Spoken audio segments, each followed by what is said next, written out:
монополизација на политичката сцена од страна на четирите партии, кои се дел од Пржинскиот договор, се најдовме во ситуација на реагирање постфестум, зашто како што ја гледам денеска ова трибина, таа е добродојдена, се разбира, но мислам дека е многу задоснета и неа пред се ја гледам во една функција на подготовка на политичкиот терен за наредните избори.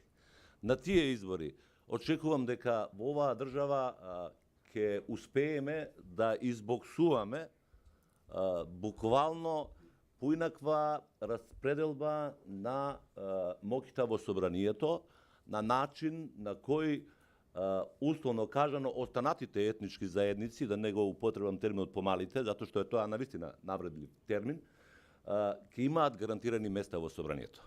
Тоа е единственото решение со кое двете најголеми политички партии од условно кажано македонскиот кампус, ВМРО ДПМН и СДСМ, на некој начин ќе се сведат во нивните реални можности. Сега, например, во владеачката коалиција имате Бошњачка партија која не е ништо друго освен ВМРО СДА. ВМРО Странка на демократска акција. По ништо вие не знаете дека таа партија постои, освен дека во таа коалиција има и Бошњачка, условно кажано Бошњачка странка. Во ВМРО ДПМН нема две. Но нема представник во парламентот. Од другата страна, за жал, не е поинакво расположението, освен бошњаците да се имаат како привезок, кои ќе добијат едно пратеничко место или 4-5 вработувања во некаква поделба на колачот по победата. Тоа е неприфатлив однос за бошњачката етничка заедница.